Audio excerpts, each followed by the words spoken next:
తెలంగాణ రాష్ట్ర వ్యాప్తంగా పాలమూరు రంగారెడ్డి ఎత్తిపోతల పథకం పైన రాజకీయ రగడ కొనసాగుతుంది. గత శాసనసభ అసెంబ్లీ సమావేశాల్లో పాలమూరు రంగారెడ్డి ఎత్తిపోతల పథకంపై ఇరు పార్టీల యొక్క రగడ కొనసాగుతుంది. పాలమూరు రంగారెడ్డి ఎత్తిపోతల పథకము గత ప్రభుత్వము బీఆర్ఎస్ పార్టీలో ఉన్నప్పుడు 2015 జూన్ 11న అప్పటి ముఖ్యమంత్రి చంద్రశేఖరరావు ఈ యొక్క ప్రాజెక్టుకి శంకుస్థాపన చేశారు. ఈ యొక్క పాలమూరు రంగారెడ్డి ఎత్తిపోతల పథకాన్ని 5 రిజర్వాయర్లుగా విభజించి అప్పటి రాష్ట్ర ప్రభుత్వము ఏర్పాటు చేసింది. అటు పాలమూరు రంగారెడ్డి ఎత్తిపోతల పథకము కొల్లాపూర్ నియోజకవర్గంలో ఉండే నార్లాపూర్ రిజర్వాయర్ని అమరగిరి రిజర్వాయర్గా పేర్కొంటూ ఇక్కడ ఈ యొక్క 5 రిజర్వాయర్లు కూడా తమ యొక్క గుట్టలని కలుపుతూ కొండ ప్రాంతంలో ఉంది కాబట్టి ఈ యొక్క గుట్టలను కలుపుతున్న అక్కడి ఆ కొండ ప్రాంతాల్లో ఉన్నటువంటి దేవుళ్ళ యొక్క పేర్లను నామకరణం చేస్తూ ఈ యొక్క రిజర్వాయర్ని నామకరణం చేసి ఈ యొక్క రిజర్వాయర్ని ఏర్పాటు చేస్తుందని చెప్పుకోవచ్చు. మరోవైపు కూడా ప్రస్తుతం మనము ఈ యొక్క పాలమూరు రంగారెడ్డి ఎత్తిపోతల పథకంలో భాగంగానే కర్వెన రిజర్వాయర్ దగ్గర మనం ప్రస్తుతం ఉన్నాము. మనం విజువల్స్లో కూడా చూడొచ్చు. పాలమూరు రంగారెడ్డి ఈ యొక్క ఎత్తిపోతల పథకము ఏదైతే ఉందో మొత్తము కూడా 90 టీఎంసీలు సంబంధించినటువంటి నీళ్ళని నిల్వ చేసే విధంగా కూడా ఈ యొక్క రిజర్వాయర్లని ఏర్పాటు చేస్తున్నారు. మొత్తము మహబూబ్నగర్ జిల్లాలో ఉన్నటువంటి 7 లక్షల ఎకరాలకు కూడా ఈ యొక్క నీరు అందించే విధంగా, అటు రంగారెడ్డి జిల్లాలో కూడా 2 లక్షలకు పైచిలకు ఎకరాలకు నీరు అందించే, మరోవైపు కూడా నల్గొండ జిల్లాలో కూడా పైన ఈ యొక్క ఈ ఎకరాలకు సంబంధించినటువంటి నీళ్లు ఏవైతుందో అందించడానికి ఈ యొక్క రాష్ట్ర ప్రభుత్వము గత బీఆర్ఎస్ ప్రభుత్వము ఏర్పాటు చేసిందని చెప్పుకోవచ్చు. ఈ యొక్క పాలమూరు రంగారెడ్డి ఈ యొక్క ప్రాజెక్టు ఒక అతిపెద్ద ప్రాజెక్టు కూడా అని కూడా చెప్పుకోవచ్చు. మొత్తం మీద ఎత్తున ఉన్నటువంటి శ్రీశైలం జలాశయం నుండి కూడా 5 అంచెలలోపు నీళ్లను ఎత్తిపోసి 670 మీటర్ల ఎత్తు నుంచి కూడా ఈ యొక్క నీళ్లను తీసుకొచ్చి ఎత్తిపోసేటువంటి ఈ యొక్క ప్రాజెక్టు మొట్టమొదటగా కొల్లాపూరు ప్రాంతంలో ఉన్నటువంటి నార్లాపూర్ రిజర్వాయర్ నుంచి నీళ్లు ఎత్తిపోస్తూ అటు ఏదుల ప్రాంతానికి రిజర్వాయర్లకు రావాలి. అటు నుంచి కూడా ఏదుల రిజర్వాయర్ నుంచి వెంకటాద్రి రిజర్వాయర్ ఏదైతే ఒట్టెం రిజర్వాయర్ ఉందో ఆ రిజర్వాయర్లకి రావాలి. అక్కడి నుంచి కర్వెన రిజర్వాయర్కి రావాలి. కర్వెన రిజర్వాయర్ నుంచి ఉదండాపూర్ రిజర్వాయర్కి రావాలనేటువంటి ఒక ప్రాజెక్ట్ అయితే ప్లానింగ్ అయితే అప్పటి ప్రభుత్వము ఏర్పాటు చేసింది. మరోవైపు కూడా సుమారుగా 6 జిల్లాలకి సంబంధించినటువంటి ఈ యొక్క ప్రాంతాలలో 6 జిల్లాలకు సంబంధించినటువంటి గ్రామీణ ప్రాంతాలకు సంబంధించినటువంటి సాగునీరు త్రాగునీరు అందించే విధంగా కూడా ఈ యొక్క ప్రాజెక్టులు ఏర్పడతాయని చెప్పేసి రాష్ట్ర ప్రభుత్వం అంచనా వేసింది. మరోవైపు కూడా హైదరాబాద్ ప్రాంతంలో ఉన్నటువంటి పారిశ్రామిక సంబంధించినటువంటి పారిశ్రామికవేత్తలకు సంబంధించినటువంటి కంపెనీలకు వాటర్ కూడా, మరోవైపు హైదరాబాద్ కూడా త్రాగునీరు అందించే విధంగా కూడా ఈ యొక్క ప్రాజెక్టు ఉపయోగపడుతుందని చెప్పొచ్చు. మొత్తం మీద ఈ యొక్క 5 జిల్లాలకు సంబంధించినటువంటి ఈ యొక్క 5 రిజర్వాయర్లు మరియు 90 టీఎంసీల వాటర్ని నిల్వ చేసి త్రాగునీరుకి సాగునీరుకి అందించే విధంగా కూడా మనం చెప్పుకోవచ్చు. ముఖ్యంగా చెప్పాలంటే ఇక్కడ మహబూబ్నగర్ సంబంధించినటువంటి జిల్లాలో 12 లక్షలకు పైకు ఎకరాలకు సంబంధించినటువంటి నీరైతే అందించేటువంటి ప్రయత్నం అయితే కొనసాగుతుంది. మరోవైపు కూడా ఒక్కొక్క ప్రాజెక్టులో సుమారుగా 8 టీఎంసీల నుంచి కూడా వాటర్ నిల్వ చేసే విధంగా కర్వెన ప్రాంతంలో ఈ యొక్క కర్వెన రిజర్వాయర్లో 17.34 టీఎంసీల వాటరు నిల్వ చేసే విధంగా ఏర్పాటు చేస్తున్నారు. మరోవైపు ఉదండాపూర్లో కూడా 16 టీఎంసీల వాటరు సామర్థ్యం కలిగేటట్టుగా రిజర్వాయర్లు అయితే పనులు అయితే పూర్తి చేస్తుంటాయి. మొత్తం మీద 12,30,000 ఎకరాలకు సాగునీరు అందించే విధంగా పాలమూరు రంగారెడ్డి ఎత్తిపోతల పథకానికి భారీగా ఖర్చు చేయాల్సి ఉంటుందని చెప్పేసి రాష్ట్ర ప్రభుత్వము గతంలో తెలిపింది. ఇప్పటికే దానికి సంబంధించినటువంటి 90% పనులు పూర్తి చేశామని గత బీఆర్ఎస్ ప్రభుత్వము చెబుతుంటే ఇప్పుడు రాష్ట్ర ప్రభుత్వం ఉన్నటువంటి ఈ యొక్క ప్లానింగ్ ప్రకారము 90% పనులు కాదు, అసలు పూర్తి చేయలేదు, ఒక తట్ట మట్టి కూడా ఎత్తివేయాలని చెప్పేసి ఇప్పుడు వచ్చినటువంటి కాంగ్రెస్ ప్రభుత్వం అధికారులు అటు ప్రభుత్వం యొక్క అంచనాలు వేసి చెప్తున్నటువంటి పరిస్థితి. మొత్తం మీద కూడా గతంలో ప్రధాన కాలువలు ఈ సంబంధించినటువంటి పంప్ హౌజులు రిజర్వాయర్లు పూర్తి చేయడానికి కూడా సుమారుగా 55,000 కోట్లకు పైగా అప్పుడున్నటువంటి ప్రభుత్వము అంచనా వేసింది. ఇప్పటికీ రాష్ట్ర ప్రభుత్వం ఏర్పడిన తర్వాత ఈ యొక్క లెక్కల ప్రకారము రిజర్వాయర్లపై లెక్కలు తేల్చి నివేదికలు తెప్పించుకున్న తర్వాత ఇంకా 10% పనులు కూడా పూర్తి కాలేదని చెప్పేసి కాంగ్రెస్ ప్రభుత్వము గత బీఆర్ఎస్ ప్రభుత్వంపై ఆరోపణలు చేస్తుంది. ఏది ఏమైనప్పటికీ కూడా గత బీఆర్ఎస్ ప్రభుత్వము 90% పనులు చేశామని బీఆర్ఎస్ ప్రభుత్వం చెప్తుంది. కానీ 90% కాదు, ఇంకా 10% కూడా పూర్తి చేయాలని చెప్పేసి కాంగ్రెస్ ప్రభుత్వం చెబుతున్నటువంటి పరిస్థితి కనబడుతుంది. మొత్తం మీద 40,000 ఎకరాలకు 4,111 కుటుంబాలకు సంబంధించినటువంటి ఈ ప్రాజెక్టుల ద్వారా సాగునీరు త్రాగునీరు అందించే విధంగా కూడా ఏర్పాటు చేస్తుంది. గతంలో కూడా 35,000 కోట్ల పైచులుకు కోట్ల అంచనా వ్యయంతో పరిపాలనా ప్రభుత్వం అయితే అనుమతి ఇచ్చింది. ప్రభుత్వము పంప్ హౌజులు, రిజర్వాయర్లు, ప్రధాన కాలువలని 18 ప్యాకేజీలుగా విభజించి గుత్తేదారులు ఎవరైతే ఉన్నారో కంపెనీలకి అక్కడ వాళ్ళకి కంపెనీలకు అప్పచెప్పినటువంటి పరిస్థితి. 40,000 ఎకరాలకు పైగా ఈ యొక్క భూమిని సేకరించి 4,111 కుటుంబాలకు పునరావాసం కల్పించినటువంటి ప్రభుత్వం అయితే ప్రతిపాదన చేశారు. మొత్తం మీద శ్రీశైలం నుంచి నార్లాపూర్ రిజర్వాయర్ నీటిని మళ్లించడానికి ఒక రిజర్వాయర్ రూపంలో 5 రిజర్వాయర్ల పేరుతో ప్రధానంగా ఈ యొక్క సంబంధించినటువంటి ఏర్పాట్లు అయితే రాష్ట్ర ప్రభుత్వం గత ప్రభుత్వాలు ఏర్పాటు చేసి చెప్తున్నారు. 2023 డిసెంబర్లో నుంచి కూడా కాంగ్రెస్ ప్రభుత్వము బాధ్యతలు చేపట్టినప్పటి నుంచి కూడా 26,472 కోట్లు ఖర్చు చేశామని చెప్తున్నారు. ప్రధానంగా ఈ యొక్క పనుల్లో ఒక దశకి కొలిక్కి రాలేదని చెప్పేసి కూడా రాష్ట్ర ప్రభుత్వము చెప్తున్నప్పటికీ ఇప్పటికీ కూడా రాష్ట్ర ప్రభుత్వాలు ఏవైతున్నాయో దానిపైన పూర్తిగా నివేదిక తెప్పిస్తున్నాము. ఇంకా రాష్ట్ర ప్రభుత్వం నుంచి 25,000 కోట్ల రూపాయలకు పైచిలకే ఇంకా ఖర్చు పనులు పూర్తి కావాల్సి ఉన్నాయని చెప్తున్నారు. రిజర్వాయర్లో భాగంగానే ఇక్కడ ప్రధానమైనటువంటి ఏవైతే కాలువలు ఇంకా పంప్ హౌజులు దానికి సంబంధించినటువంటి కెనాల్ కాలువ పనులు ఏవైతున్నాయో వాటన్నిటిని కూడా ఇంకా పూర్తి చేయాలి. వీటికి పైచులకు ఒక అధికారికంగా మాత్రము 25,000 కోట్లకు పైచులుగా ఖర్చు అవుతుంది. ఇంకా ప్రధానంగా తీసినట్లయితే ఇంకా నీటిపారుదల శాఖ మంత్రి ఎక్కువనే ఖర్చు అవుతుందని చెప్పేసి కూడా చెప్తున్నారు. ఇప్పుడున్నటువంటి కాంగ్రెస్ ప్రభుత్వం గత బీఆర్ఎస్ ప్రభుత్వము చిత్తశుద్ధితో పని చేయలేదు. ఈ యొక్క పాలమూరు రంగారెడ్డి ఎత్తిపోతల పథకం పైన అదనంగా ఖర్చు చేసి డబ్బులు వృధా చేశారని చెప్పేసి చెప్తున్నారు తప్ప ఇక్కడ ఎలాంటి యొక్క పనులు జరగలేదని చెప్పేసి కూడా గత బీఆర్ఎస్ పార్టీ చెప్తున్నది. మరోవైపు కాంగ్రెస్ ప్రభుత్వం కూడా పాలమూరు రంగారెడ్డి ఎత్తిపోతల పథకం పైన ఎలాంటి గత బీఆర్ఎస్ పార్టీ ఎలాంటి పనులు కొనసాగించలేదు. తట్టడి మట్టి కూడా తీయకుండా ఇంకా 90% పనులు పూర్తి చేశామని మీరు చెప్తున్నప్పటికీ కూడా అక్కడ ఎలాంటి 90% పనులు పూర్తి కాలని చెప్పేసి చెప్తున్న పరిస్థితి. పూర్తిగా పాలమూరు రంగారెడ్డి ఎత్తిపోతల పథకం ఏదైతే ఉందో 5 రిజర్వాయర్లతో కూడుకున్నటువంటి పాలమూరు రంగారెడ్డి ఎత్తిపోతల పథకము తెలంగాణ రాష్ట్రంలోనే అతిపెద్ద ప్రాజెక్టుగా కూడా అని చెప్పుకోవచ్చు. శ్రీశైలం జలాశయాల నుంచి కృష్ణానదిని యొక్క నీటిని ఎత్తిపోస్తూ ఇక్కడ చుట్టుపక్కల దక్షిణ ప్రాంతంలో ఉన్నటువంటి ఈ యొక్క పాలమూరు రంగారెడ్డి ప్రాజెక్టు సాగునీరుకి త్రాగునీరుకి అందించే విధంగా కూడా రాష్ట్ర ప్రభుత్వము ఏర్పాట్లయితే పూర్తి చేస్తుంది. ఈ యొక్క పనులపైన పూర్తిగా నివేదిక తీసుకొని ఇంకా పనులు త్వరలోనే పూర్తి చేస్తాము. తెలంగాణ రాష్ట్ర ప్రభుత్వము చిత్తశుద్ధితో పనిచేసిందని చెప్పేసి కూడా తెలంగాణ నీటిపారుదల శాఖ మంత్రి ఉత్తమ్ కుమార్ రెడ్డి గత నివేదికలపైన కూడా తెప్పించుకొని మాట్లాడుతున్నటువంటి పరిస్థితి.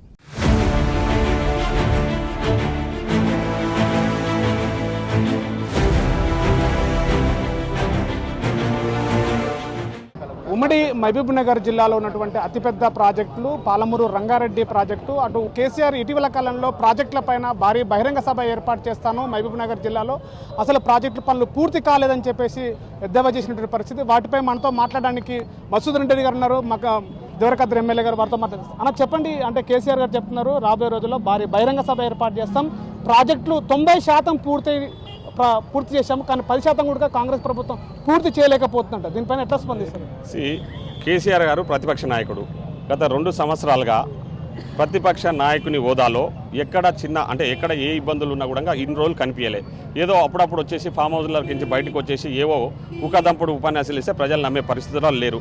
పాలమూరు రంగారెడ్డి గురించి నీకు మాట్లాడే అర్హత లేదు కేసీఆర్ గారు ఫస్ట్ ఆఫ్ ఆల్. ఎందుకంటే 2015 జూన్ 11వ తారీఖు రోజు నీవు ఇక్కడనే నా నియోజకవర్గం కరివెన దగ్గరకు వచ్చి ఆ ప్రాజెక్టుకు శంకుస్థాపన చేసి నువ్వు మాట్లాడిన మాటలేంది?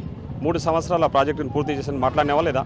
ఎందుకు పూర్తి చేయలేదు మరి? దాని తర్వాత ప్రారంభమైన 1 ఇయర్ తర్వాత 2016లో నువ్వు శంకుస్థాపన చేసిన కాళేశ్వరంలో పోయి 1,00,000 కోట్లు గాలబెట్టి అది కూలిపోయే విధంగా కట్టుకున్నావు. మళ్ళీ పాలమూరు రంగారెడ్డికి నిధులు ఎందుకు ఇవ్వలేదు? ఎందుకు సకాలంలో పూర్తి చేయలేదు?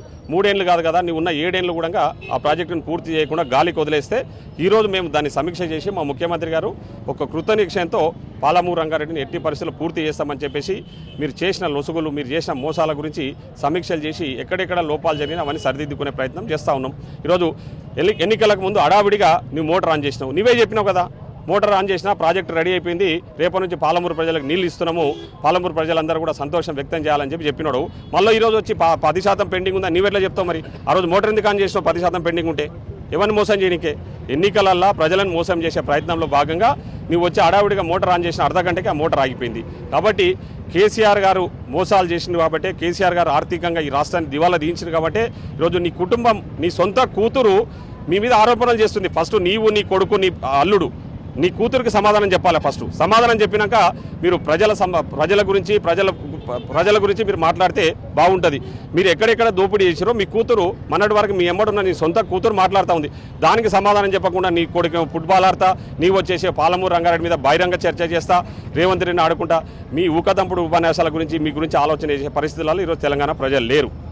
అంటే మరోవైపు పాలమూరు ప్రాజెక్టు పక్కన పెట్టేసి కొడంగల్లో లిఫ్ట్ ఇరిగేషన్ పనులు ప్రారంభం చేస్తున్నారని చెప్పేసి కూడా అంటున్నది.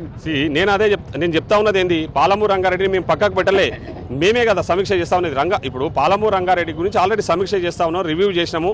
పాలమూరు రంగారెడ్డి గురించి వాళ్ళు మాట్లాడుతూ ఉన్నారు కదా, నా దగ్గర కరువైన ప్రాజెక్టు 90% పూర్తయింది. మీరు 90% పూర్తయిన ప్రాజెక్టుకి సంబంధించిన మెయిన్ కెనాల్కు సంబంధించిన ల్యాండ్ అక్విజిషన్ కూడా చేయలే టీఆర్ఎస్ ఉన్న రోజులు. సో ఇవన్నీ కూడా వాళ్ళు వదిలిపోయినవన్నీ కూడా ఈరోజు సరి చేసుకుంటూ ముందుకు పోతా ఉన్నారు మా ముఖ్యమంత్రి గారు. పాలమూరు రంగారెడ్డితో పాటు కొడంగల్ లిఫ్ట్ ఇరిగేషన్, ఎందుకంటే అది ఎప్పటి నుంచో పెండింగ్ ఉన్న సమస్య కాబట్టి దాన్ని కూడా చేపడతా ఉన్నాం తప్ప పాలమూరు రంగారెడ్డికి సంబంధించి ఎక్కడ కూడా ముఖ్యమంత్రి గారు తక్కువ అంచనా వేస్తలేరు, తక్కువ ఆలోచన చేస్తలేరు. మేము మాట ఇచ్చినాం, ఖచ్చితంగా మా టెన్యూర్లోనే పాలమూరు రంగారెడ్డిని పూర్తి చేస్తాం, పాలమూరు ప్రజలకు నీళ్లు అందిస్తాం. అంటే కల్వకుంట్ల కవిత గద్వాల జిల్లాలో పర్యటన చేస్తుంది. తన పర్యటనలో ముఖ్యంగా కూడా ప్రాజెక్టులపైన, ప్రాజెక్టుల యొక్క సమస్యలపైననే తిరుగుతుంది. దీనిపై ఎట్లా స్పందిస్తారు? నేను ఏమంటున్నా, ఈరోజు పాలమూరు జిల్లాలో కట్టిన ప్రాజెక్టులు ఎవరు కట్టినరు? కోయిల్ సాగర్ ఎవరు కట్టినరు? జూరాలు ఎవరు కట్టినరు? కేఎల్ఐ ఎవరు కట్టినరు? నెట్టెంపాడు ఎవరు కట్టినరు? సో ఇవన్నీ కూడా ఆ రోజు కాంగ్రెస్ పార్టీ కట్టిన ప్రాజెక్టుల ద్వారా నీళ్ళు అందుతూ ఉన్నాయి. ఈరోజు టీఆర్ఎస్ పార్టీ గొప్పలు చెప్పుకుంటా ఉంది. 10 ఏళ్ళు ఈ రాష్ట్రంలో అధికారంలో ఉండి పాలమూరులో వాళ్ళు కట్టిన ప్రాజెక్టు ఎక్కడ ఉంది, వాళ్ళు ఇచ్చిన నీళ్ళు ఎక్కడ ఉన్నాయి ఒకసారి చెప్పండి. పాలమూరు రంగారెడ్డిని గాలికి వదిలేసి పాలమూరు రంగారెడ్డికి నిధులు కేటాయించకుండా ఈరోజు కాళేశ్వరం అనే ఒక కూలేశ్వరం ప్రాజెక్టును కట్టుకున్న మీరు ఈరోజు మీకు మాట్లాడే అర్హత ఎక్కడదని చెప్పేసి ఈరోజు వాళ్ళ రాజకీయ పబ్బం కోసము అక్కడ కవిత, ఇక్కడ హరీష్ రావు, ఇక్కడ కేటీఆర్ వీళ్ళందరూ కూడా ఈరోజు ముఖ్యమంత్రి గారికి పాలమూరు జిల్లాకు సంబంధించిన మా గౌరవనీయులు రేవంత్ రెడ్డి గారికి పేరు వస్తూ ఉంది. సో ఆ పేరును చూసి ఓర్చుకోలేక మా పాలమూరు జిల్లా మీద పడి ఏడ్చే ప్రయత్నం చేస్తూ ఉన్నారు. సో మా పాలమూరు జిల్లాను మేము ఏ విధంగా బాగు చేసుకోవచ్చో, మా పాలమూరు జిల్లా ప్రాజెక్టును మేము ఏ విధంగా పూర్తి చేసుకోవచ్చో మాకు పూర్తి అవగాహన ఉంది. మీరు మోసం చేసిపోయారు, మీరు మోసగాళ్ళు, మీ గురించి ప్రజలు నమ్మే పరిస్థితుల్లో లేరు. Thank you. సో ఇది పాలమూరు రంగారెడ్డి యొక్క ప్రాజెక్టుల లోపల, అటు ఉదండాపూర్ ఉన్నటువంటి ఉమ్మడి మహబూబ్ నగర్ జిల్లాలో ఉన్నటువంటి ప్రాజెక్టుల లోపల కూడా గత బీఆర్ఎస్ ప్రభుత్వంలోనే ప్రజలను మోసం చేసి 100 కోట్లు వెనకేసుకున్నారు. అందుకే ప్రజలు మిమ్మల్ని చీదరించారు, ప్రభుత్వంలో ఉండకుండా పక్కకు పంపించారని చెప్పేసి కూడా చెప్తున్న పరిస్థితి. మరోవైపు కూడా ఉమ్మడి మహబూబ్ నగర్ జిల్లా ఉన్నటువంటి ప్రాజెక్టుల పనులు కూడా కాంగ్రెస్ ప్రభుత్వమే చుత్త పనిచేస్తుంది, దాంట్లో వాటిని కూడా పూర్తి చేస్తుంది. మరోవైపు కొడంగల్ నియోజకవర్గంలో కొడంగల్ లిఫ్ట్ ఇరిగేషన్ యొక్క పనులు కూడా చేస్తుంటే కూడా ముఖ్యమంత్రి రేవంత్ రెడ్డికి పేరు వస్తుందని చెప్పేసి కూడా మాట్లాడుతున్నారు. అందుకే అని చెప్పేసి కూడా చెప్తున్నటువంటి పరిస్థితి. కెమెరా పర్సన్ నర్సింగ్తో శివాజీ, RTV, మహబూబ్ నగర్ జిల్లా.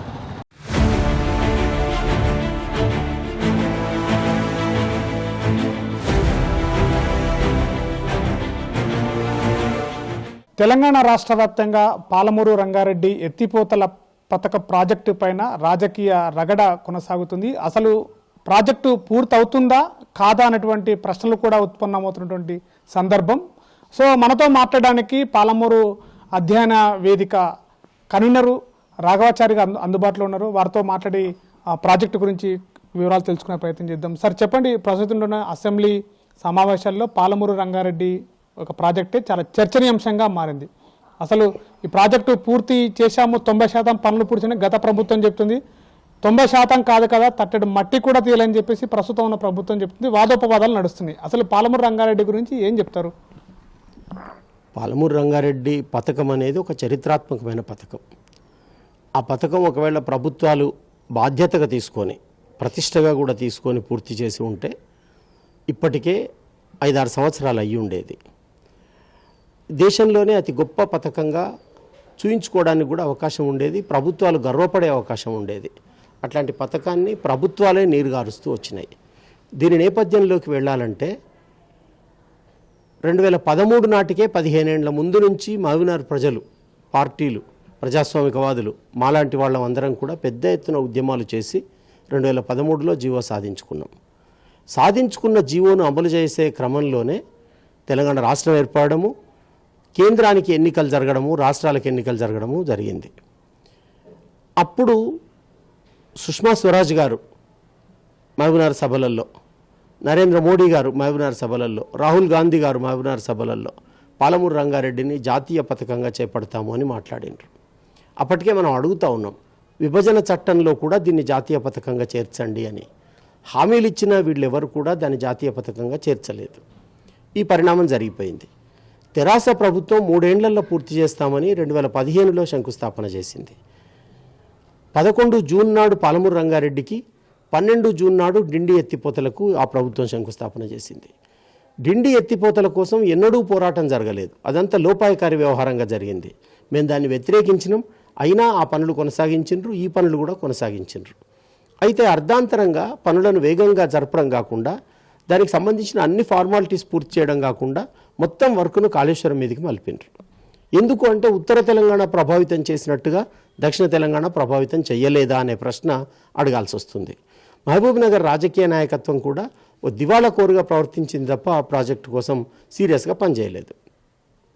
ఈలోపు మేము డిండి ఎత్తిపోతల రద్దు కోసం పోరాడినాం. ఇక్కడ ఒక్కటే వాక్యంలో చెప్తాను నేను, మహబూబ్ నగర్లో పనిచేస్తున్న అన్ని రాజకీయ పార్టీలు డిండి లిఫ్ట్ను వ్యతిరేకించినాయి, ఇంక్లూడింగ్ అధికార పార్టీ. వాళ్ళు జూపల్లి కృష్ణారావు గారి లెటర్ హెడ్ తోటి ఆనాటి ముఖ్యమంత్రికి లెటర్ రాసిండ్రు అది రద్దు చేయాలని. 12 మంది సంతకాలు చేసిండ్రు. ఇవాళ వాళ్ళల్లో చాలామంది కాంగ్రెస్లో ఉన్నారు. కాంగ్రెస్ అయితే వీధి పోరాటాలు చేసింది, సిపిఐ సిపిఎం అన్ని పోరాటాలు చేసినాయి, అయినా అది రద్దు కాలేదు. ఇవాళ ఎటు కాకుండా అటు డిండి ఎత్తిపోతల, ఇటు పాలమూరు రంగారెడ్డి అంటూ కాలక్షేపం చేసిండ్రు, కానీ నిజానికి పని జరగలేదు. మీరు అడిగినారు ఈ ప్రాజెక్టు పూర్తయినట్ట, ఏమైనట్టు 90% అయినాయని చెప్తున్నారని. నిజానికి ఒక ప్రాజెక్టును ఎంత శాతం పూర్తయిందని ఎట్లా తెలుసుకోవాలంటే అది ఎన్ని ఎకరాలకు నీళ్లు అందించే స్థాయికి పూర్తయింది అనేది కీలకమైన విషయం అవుతుంది. అట్లా 1 ఎకరాకు కూడా నీళ్ళు రాలేదు. తర్వాత దాంట్లో కట్టవలసినటువంటి ఎన్ని నిర్మాణాలు చేసిండ్రు అనేది రెండో విషయం అవుతుంది. ఆ రెండో విషయంలో ఏ నిర్మాణం అంటే ముఖ్యంగా లక్షదేవపల్లి 100% చేయలేదు, మిగతా రిజర్వాయర్లు 50-60% పూర్తయినాయి తప్ప పూర్తి స్థాయిలో కాలేదు. కాలువల విషయానికి వస్తే అవి 100% పూర్తయితేనే రిజర్వాయర్లకు నీళ్లు చేరుతాయి. ఏ కాలువ కూడా 100% పూర్తి కాలేదు. ఇంకా మించి డిస్ట్రిబ్యూటరీలు, మెయిన్ కెనాల్స్, అప్రోచ్ కెనాల్స్ ఇవేవి కూడా చేయలేదు. కనుక పాలమూరు రంగారెడ్డి ఎత్తిపోతల పథకం పనులు 50% కూడా కాలేదని చెప్పక తప్పదు. ఇంకొక ముఖ్యమైన విషయం కూడా ఏంటంటే 55,000 కోట్లు ఖర్చు అవుతాయి అనుకుంటే, ఎప్పుడో 10 ఏళ్ల కింద 55,000 కోట్లు ఖర్చు అవుతాయంటే ఈ 10 ఏళ్లలో పెరిగిన ఎస్టిమేషన్స్ ఏముంటాయి? ఇప్పుడు దాన్ని చూస్తే 27,000 కోట్లే ఖర్చు పెట్టిన అందరూ కలిసి, అంటే సగం కూడా పెట్టలేదు. ఎప్పుడు 90% ఎట్లా పూర్తయినట్టు? వీటన్నిటికీ జవాబులు చెప్పాల్సినటువంటి అవసరం ఉంది. ఎస్కేప్ అవుతున్నారు తప్ప బాధ్యత వహించడం లేదు. పోతే ప్రస్తుత సందర్భాన్ని కూడా మనం మాట్లాడుకోవాల్సి వస్తే మహబూబ్ నగర్ను 3 రకాలుగా ఒక చర్చనీయాంశం చేసుకుంటున్నారు. ఇక్కడి కరువు, ఇక్కడి వలసలు, ఇక్కడి పేదరికం, ఇక్కడి విద్యా వెనుకబాటుతనం, ఇదంతా చూయించి రాజకీయాలు మాట్లాడుతున్నారు. ఇది 30 ఏళ్ళ అనుభవం, ఇవాళ కాదు. ఇంకా చెప్పాల్సి వస్తే స్వతంత్రం తర్వాతి కాలపు అనుభవం. ఈ 75 ఏళ్ళుగా మహబూబ్నగర్ను మోసమే చేసిండ్రు, కానీ దీనికి న్యాయం చేయలేదు. ఇవాళ కూడా కరువు వలసలు మాట్లాడుకుంటున్నారు, నీటి ఎద్దడి మాట్లాడుకుంటున్నారు. మనం అడిగేది ఏమిటంటే అసలు మాకు నీళ్ళు ఎందుకు లేవు, మాకు చదువు ఎందుకు లేదు, మాకు వసతులు ఎందుకు లేవు, మాకు భూములు ఉన్నాయి, నదులు ఉన్నాయి, కష్టపడే మనుషులు ఉన్నారు, మా రెక్కలను బయట పిండుకుంటున్నారు, మా నీళ్లు బయటకు తరలిస్తున్నారు, మా సహజ వనరులు తరలిస్తున్నారు. ఈ ప్రశ్నలకు జవాబు అడిగిన సందర్భం వచ్చినప్పుడల్లా అసెంబ్లీ దాకా పోయి చర్చ జరుగుతుంది. ఇవాళ అసెంబ్లీలో చర్చ జరగడం ఒక మంచి పరిణామమే. అయితే మహబూబ్ నగర్కు న్యాయం జరిగేటట్టుగా, పాలమూరు రంగారెడ్డి పూర్తి చేసేటట్టుగా ఈ చర్చ జరుగుతుందా అంటే అనుమానమే. అయితే ఇప్పటికైనా పాలమూరు రంగారెడ్డిని పూర్తి చేయాలంటే 3 చర్యలు ప్రభుత్వం తీసుకోవాలి. మొట్టమొదటి చర్య డిండి లిఫ్ట్ రద్దు చేయాలి. రెండవ చర్య సగం నీళ్లు, అంటే మనకు ఎస్టిమేటెడ్ వాటర్ ఎంత అవసరం ఉంటుందో ఆ నీళ్లు తీసుకునే చర్యలను ఎగువ నుంచి, జూరాల ఎగువ నుంచి మొదలు పెట్టాలి. గ్రావిటీతో ఏం అవకాశాలు ఉన్నాయి? భీమాకృష్ణ సంగమం నుంచి గ్రావిటీతో తీసుకోవచ్చు, దౌలతాబాద్ దగ్గర గ్రావిటీతో తీసుకోవచ్చు, కోటిపల్లి దగ్గర గ్రావిటీతో తీసుకోవచ్చు. అప్పుడు కరెంటు ఖర్చులు ఏమి ఉండవు. తర్వాత జూరాల ఎగువ నుంచి కూడా నీళ్లు తీసుకోవచ్చు. అట్లా మొత్తం ఎగువ ప్రాంతం నుంచి కిందికి తెచ్చే ఒక విధానాన్ని కాంగ్రెస్ ప్రారంభిస్తుందా అనేది ఒక సూటి ప్రశ్న. దానికి పాలమూరు రంగారెడ్డి పేరు పెట్టండి, ఇంకేదైనా పేరు పెట్టండి. మూడో విషయం ఏంటంటే, ఇప్పుడు కేసీఆర్ ప్రారంభించిన 105 జీవోతో ప్రారంభించిన ఈ స్కీమ్ను పూర్తి చేయాలంటే లక్ష్మీపల్లి తప్పకుండా నిర్మాణం చేయాలి. అది ఎప్పటికల్లా పూర్తి చేస్తారో ఏం చేస్తారో ఇది చెప్తే బాగు. ఇది చెప్పకుండా డిండి లిఫ్ట్ రద్దు గురించి కానీ, ఈ 105 జీవో స్కీమ్ను కంప్లీట్ చేయడం కానీ, ఎగువన నీళ్లు తీసుకోవడం కానీ మాట్లాడకుండా మిగతా విషయాలు మాట్లాడితే కాంగ్రెస్ను బీఆర్ఎస్ తిట్టొచ్చు, పోటీపడి బీఆర్ఎస్ కూడా కాంగ్రెస్ను తిట్టొచ్చు. దాంతో మహబూబ్నగర్ ప్రజలకు ఒరిగేది ఏమిటి అనేది మేము ప్రశ్నిస్తున్నాం. మరొక విషయం కూడా ఏంటంటే, లేక బూరుగుల రామకృష్ణారావు తర్వాత మొదటిసారి మహబూబ్నగర్ జిల్లాకు ముఖ్యమంత్రి అవకాశం వచ్చింది. రేవంత్ రెడ్డి గారు ఉన్నారు, మేము దానికి హర్షిస్తున్నాం. అయితే రేవంత్ రెడ్డి గారిని అడ్డం పెట్టి మహబూబ్నగర్కు ప్రయోజనం జరగకుండా చూసే శక్తులు ఉన్నాయి. ప్రధానంగా నల్లగొండ నుంచి కోమటిరెడ్డి వెంకటరెడ్డి, ఉత్తమ్ కుమార్ రెడ్డి లాంటి వాళ్ళు డిండి ఎత్తిపోతల పేరుతోటి మహబూబ్నగర్ జిల్లాకు ద్రోహం చేస్తున్నారు. ఇప్పుడున్న డిండి ప్రాజెక్టుకు ఈ ఎత్తిపోతలకు సంబంధం లేదు. పాలమూరు రంగారెడ్డికి ఈ ఎత్తిపోతలకు సంబంధం పెట్టి మొట్టమొదటి ఎంటర్ కాగానే నీళ్లు తీసుకుపోతామంటున్నారు. నీళ్లు తీసుకుపోయినాక ఈ కట్టలు కట్టుకొని మేము ఏం చేసుకుంటూ కూర్చోవాలి? కట్టల మీద నీళ్లు తొలి ముద్దలనే మీరు తీసుకుపోతున్నారు మాకు రాకుండా. అందువల్ల దాన్ని ఆపమని మేము విజ్ఞప్తి చేస్తున్నాం, డిమాండ్ కూడా చేస్తున్నాం. మీరు మమ్మల్ని ఓడించవచ్చు కానీ మీరు గెలవలేరు, మీరు ద్రోహం చేసినట్టు మిగిలిపోతారు. ఇది మీ దృష్టికి తీసుకొస్తున్నాం. ఇవాళ అసెంబ్లీ ఈ అంశాలన్నీ చర్చించాలని డిమాండ్ చేస్తున్నాం. అంటే ఇక్కడ ప్రధానంగా ఒకటి చర్చ కూడా జరుగుతుంది సార్. అంటే కాంగ్రెస్ ప్రభుత్వము 2 సంవత్సరాలు ప్రభుత్వంలోకి వచ్చింది. పాలమూరు రంగారెడ్డి ఎత్తిపోతల పథకాన్ని పక్కకు పెట్టేసి కొడంగల్లో లిఫ్ట్ ఇరిగేషన్ మళ్ళీ కొత్తగా పని ప్రారంభం చేశారు. సో ఈ పనులు ఎందుకు పూర్తి చేయలేకపోతున్నారు, మళ్ళీ కొత్త పనులు ఎందుకు తెస్తున్నారు అనేది ఒక చర్చ నడుస్తుంది. రెండోది, ఆ పాలమూరు రంగారెడ్డి ఎత్తిపోతల పథకం వ్యయాన్ని అప్పుడు 55,000 కోట్లకు అంచనా వేశారు. ఇప్పుడు దాని అంచనా పెరుగుతుంది, ఇంకా 25,000 కోట్ల కూడా పెరిగే అవకాశం అని చెప్పేసి నీటిపారుదల శాఖ మంత్రి చెప్తున్నారు. అంటే ఈ రెండింటిని ఎట్లా చూస్తారు ఏం చెప్తారు? ఇప్పుడు ఒకటేమో అంచనా పెరుగుతుంది అని మాట్లాడేది భయపెట్టే విషయం, ఇది రీప్రొడక్టివ్. నీటిపారుదల మీద ఖర్చు పెట్టిన ప్రతిదీ బ్యాక్ వస్తుంది. పరిశ్రమల మీద పెట్టిందంతా వస్తుందని నమ్మకం లేదు. మేము దివాలా తీసినామని ఐపీ పెట్టేసి వాళ్ళు జారుకుంటారు. కానీ నీటిపారుదల మీద పెట్టింది ఏది కూడా ఇవాళ నాగార్జున సాగర్ కానీ, శ్రీశైలం కానీ, ఈవెన్ ఎలిమినేట్ మాధవరెడ్డి లిఫ్ట్ కానీ, కల్వకుర్తి లిఫ్ట్ కానీ, వాటి మీద పెట్టిన ఖర్చు వృధా కాదు. రైతులు కష్టపడతారు, ఫలితం వస్తుంది. దాన్ని కనుక ఖర్చుతో చూడవలసిన అవసరం లేదు, మొట్టమొదటి విషయం. రెండోది, మీరు అడిగిన చాలా మంచి ప్రశ్న అది. నారాయణపేట కొడంగలని మళ్ళీ మొదలుపెట్టినరు, అది ఏమిటి అని చెప్పేసి. అయితే పాలమూరు రంగారెడ్డి పథకం సాధన పనులు జరుగుతున్నప్పుడే, తెలంగాణ ఏర్పడక ముందే నరసింహన్ గారు గవర్నర్గా ఉన్నప్పుడు 69 అని ఒక జీవో వచ్చింది. ఆ జీవోను అమలు చేయమని నారాయణపేట ప్రజలు కొంత అడిగినప్పుడు గవర్నమెంట్ ఏం జవాబు చెప్పిందంటే, 72 జీవోలో ఈ భూమి అంతా కవర్ అవుతుంది, 72 జీవోలో 70 టీఎంసీల నీళ్లు తీసుకుంటాం, 10 లక్షల ఎకరాలకు ఇస్తాం. ఆనాడు పరిస్థితి అది, 10 లక్షల ఎకరాలకు నీళ్ళు ఇస్తాము, అందులో ఇది కవర్ అవుతుంది కనుక 69 జీవో అమలు అవసరం లేదు అని పక్కకు పెట్టిండ్రు. వాళ్ళు పక్కకు పెట్టి ఆ తర్వాత ఏం చేసిండ్రు, 72 జీవోను కిందికి షిఫ్ట్ చేసిండ్రు. ఆ స్కీమ్ అమలు చేయకుండా 105 అని వేరే జీవో ఇచ్చి 72 జీవోను పండబెట్టి 69 జీవోను కూడా పండబెట్టి 105 జీవోను అమలు చేసిండ్రు.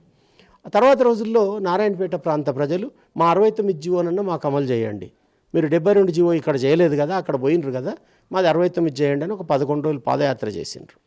మేము కూడా దాంట్లో పాల్గొని చెప్పినాం, దీంట్లో నీళ్లు తక్కువ ఉన్నాయి, భీమా లిఫ్ట్ నుంచి తీసుకుంటారు తప్ప ఎక్కువ నీళ్లు రావు అని చెప్పినాం. అది ఆ కాలం గడిచిపోయింది.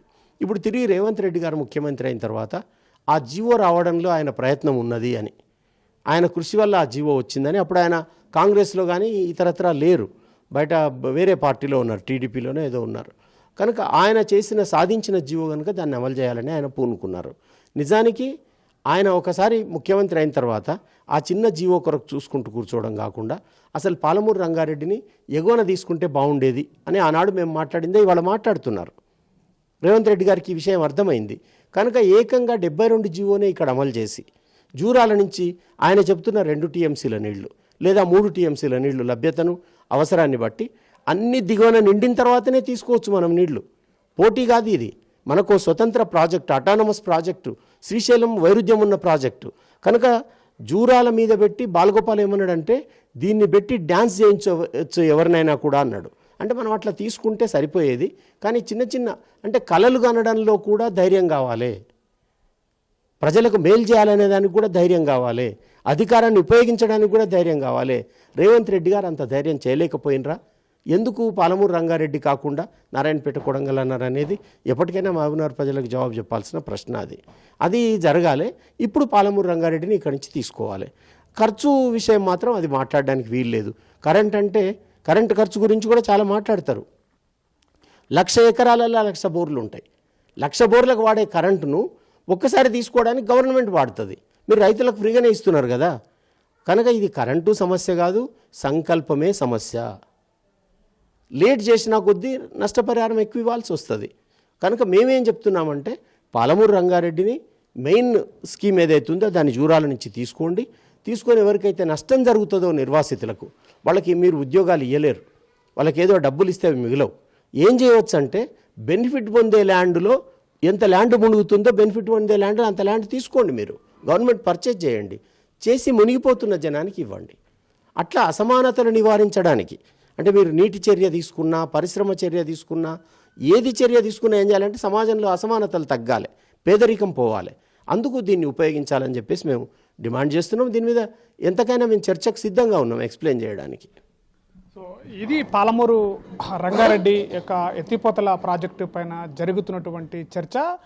పాలమూరు రంగారెడ్డి ఎత్తిపోతలపై గత ప్రభుత్వము 90% పనులు పూర్తి చేసిందనేది వాస్తవానికి కూడా వస్తే అక్కడ 40 నుంచి 50% వరకే పనులు పూర్తి అని చెప్పుకోవచ్చు. మరోవైపు కూడా పాలమూరు ఈ యొక్క ఎమ్మెల్యేలకు సంబంధించిన ప్రజాప్రతినిధులు ఎవరైతే వస్తున్నారో దీనిపైన కూడా చిత్తశుద్ధితోటి పనులు పూర్తి చేయాలి. అసలు ఈ యొక్క పాలమూరు రంగారెడ్డికి కావాల్సినటువంటి ఈ యొక్క త్రాగునీరు, సాగునీరు ఏదైతే ఉందో వీటిని కూడా ఆలోచన చేసి ప్రజల వైపు కూడా చర్చ కొనసాగే విధంగా చేయాలి. ఈ యొక్క ప్రభుత్వంలో పూర్తులు పనిచేసే విధంగా చిత్తశుద్ధితో పనిచేస్తే పాలమూరు రంగారెడ్డి ప్రాజెక్టుకి ప్రజలకి న్యాయం జరిగే విధంగా కూడా ఉంటుందని కూడా మరో చెప్తున్నారు. మరోవైపు ఆ అటువైపు కొడంగల్ ప్రాజెక్టు ఏదైతే ఉందో దానిపైన కూడా చర్చ ఉన్నప్పటికీ కూడా ఈ ప్రాజెక్టు పూర్తి చేస్తే ఇది ఒక రకంగా కూడా ఎక్కువ శాతం ప్రజలకి మేలు జరిగేటటువంటి ఉపయోగం ఉంటుంది. డిండు ప్రాజెక్టు కూడా అసలు చర్చలో లేనటువంటి ప్రాజెక్టును కూడా నల్గొండ ప్రాంత ప్రజలు తెస్తున్నారు, దాని అడ్డంకిగా ఒక రకంగా పెడుతున్నటువంటి కూడా వాదన కూడా జరుగుతున్నటువంటి పరిస్థితి. ఇది పాలమూరు రంగారెడ్డి ఎత్తిపోతల పథకం ప్రాజెక్టు పైన జరుగుతున్నటువంటి వాదోపవాదనలు.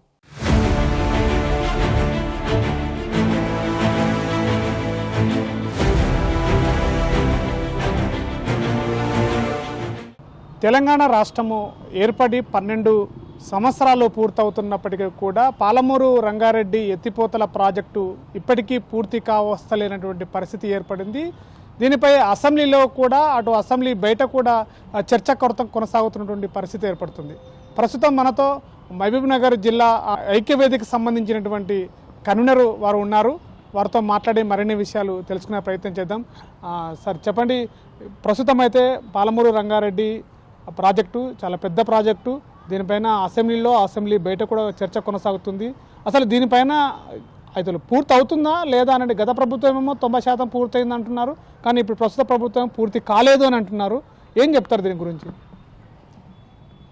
ముఖ్యంగా పాలమూరు రంగారెడ్డి ప్రాజెక్టును జూరాల నుంచి శ్రీశైలం బ్యాక్ వాటర్ తీసుకుపోవడమే గత ప్రభుత్వం పొరపాటు చేసిందనేటువంటిది మా అధ్యయన వేదిక యొక్క అభిప్రాయం.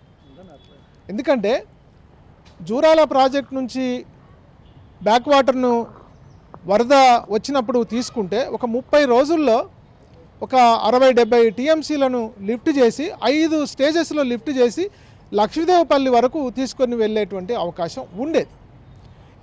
ఇది ఏమవుతుందంటే దూరం తక్కువ, ఖర్చు తక్కువ అయ్యేటువంటి అవకాశం ఉంది, లిఫ్ట్ల యొక్క సంఖ్య కూడా తక్కువ ఉండేటువంటి అవకాశం ఉంది. దీన్ని ఏ కారణం చేతనో గత ప్రభుత్వం బ్యాక్ వాటరు శ్రీశైలం బ్యాక్ వాటర్లో తీసుకొని పోవడం వల్ల ఇది 7 స్టేజెస్లలో 33 మోటార్లు పెట్టి తీసుకొని పోవాల్సినటువంటి, అంటే చాలా ఎక్కువ మోటార్లని అక్కడ లిఫ్ట్ కోసం పెట్టాల్సినటువంటి పరిస్థితి వచ్చింది. చాలా ఖర్చుతో కూడుకున్నటువంటి పరిస్థితి ఉన్నది. ఇప్పటి వరకు ప్రభుత్వాలు చెప్తున్నది ఏంటంటే 27,000 కోట్లు ఖర్చు పెట్టాము అని అంటున్నారు. ఇప్పుడు తాజా అంచనాల ప్రకారం 85,000 కోట్లు ఖర్చు అవుతుందని చెప్పని ప్రభుత్వాలు చెప్తున్నాయి. ఈ రకంగా కేటాయింపులు జరిగినట్లయితే 12 సంవత్సరాల నుంచి మనం 27,000 కోట్లు మాత్రమే ఖర్చు పెట్టిన పరిస్థితి అయితే మరి మిగతా 84 అంటే దాదాపుగా 50 కోట్లు 55 కోట్ల దాకా మరి ఎన్ని సంవత్సరాలు ఎంత డబ్బు కేటాయిస్తారు, ఎప్పుడు కంప్లీట్ అవుతుంది అనేటువంటిది పెద్ద క్వశ్చన్ మార్క్గా ఉన్నది. అందుకనే మేము ఏం సజెస్ట్ చేస్తున్నామంటే పాలమూరు అధ్యయన వేదికగా ఏదైతే ఇప్పుడు మీరు లిఫ్ట్ ఇరిగేషన్ని బ్యాక్ వాటర్ నుంచి శ్రీశైలం బ్యాక్ వాటర్ నుంచి తీసుకుంటున్నారో అది ఉండని. ఇప్పుడు జూరాల ప్రాజెక్టు నుంచి కూడా అది పాలమూరు రంగారెడ్డి ఫేజ్ 1 అంటారా ఫేజ్ 2 అంటారా, బ్యాక్ వాటర్ నుంచి అక్కడ మొత్తం 70 టీఎంసీలు కేటాయించారు కదా, ఇక్కడ ఒక 35-40 టీఎంసీలతోటి లిఫ్ట్ ఇరిగేషన్ స్టార్ట్ చేస్తే అటు తూర్పు పాలమూరు జిల్లా కలవకుర్తి అనుసంధానమై పాలమూరు రంగారెడ్డి 1 అంటారా 2 అంటారా దాని నుంచి మిగతా ప్రాంతం అంతా వాటర్ ఇస్తుంది. అట్లాగే దూరాల నుంచి తీసుకున్నటువంటి లిఫ్ట్ ఇరిగేషన్ నుంచి పడమటి పాలమూరు జిల్లా మొత్తం సస్యశ్యామలం చేసేటువంటి అవకాశం ఉంది. తాజాగా అసెంబ్లీలో పాలమూరు రంగారెడ్డి మీద చర్చ జరుగుతుంది. ఈ చర్చ సందర్భంగా ఇలాంటి ఒక నిర్ణయం చేస్తారని చెప్పని మేము భావిస్తున్నాం. ఇది పాలమూరు రంగారెడ్డి ఎత్తిపోతల ప్రాజెక్టు పైన ఒక చిత్తశుద్ధితో పనిచేస్తే పూర్తవుతుంది. కానీ ఇప్పటికే 12 సంవత్సరాలు పూర్తవుతున్న తెలంగాణ రాష్ట్రం ఏర్పడి మరో రెండో ప్రభుత్వము వచ్చినప్పటికీ కూడా పాలమూరు రంగారెడ్డి ఎత్తిపోతల ప్రాజెక్టు పనులు ఇంకా ఇప్పటివరకు పూర్తి కాలేదు. కానీ ప్రాజెక్టు వ్యయం మాత్రము 55,000 కోట్లకు పైగా పడుతుందని చెప్పేసి రాష్ట్ర ప్రభుత్వము చెప్తుంది. మరోవైపు జూరాల ప్రాజెక్టు నుంచి కూడా వాటర్ తీసుకొని దీన్ని పాలమూరుకి అందే విధంగా కూడా ఏర్పాటు చేయాలి. నేరుగా జూరాల ప్రాజెక్టు నుంచి కూడా లక్ష్మీదేవిపల్లి ప్రాజెక్టుకు లిఫ్ట్ ఇరిగేషన్ లాగా చేసేసి దాన్ని వాటర్తో నింపేసి పాలమూరుకి నీరు అన్ని జిల్లాలకు అన్ని ప్రాంతాలకు అందే విధంగా కూడా ప్రభుత్వం చర్యలు తీసుకోవాలని చెప్పేసి పాలమూరు అధ్యయన వేదిక కన్వీనర్ చెప్తున్నట్టు పరిస్థితి.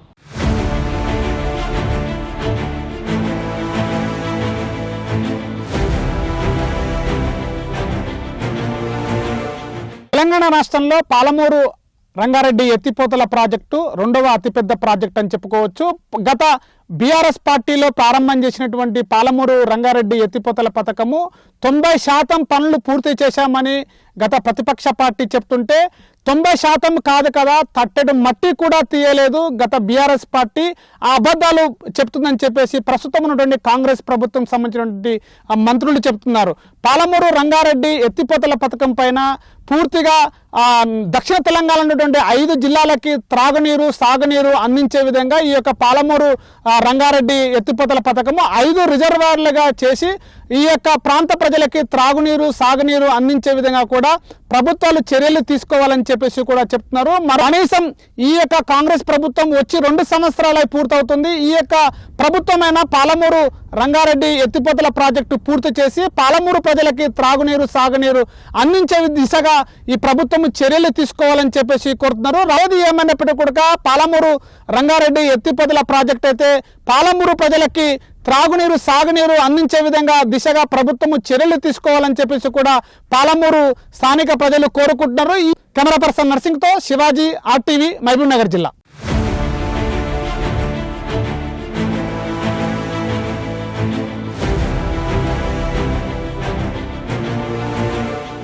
చరిత్ర సృష్టించినోడు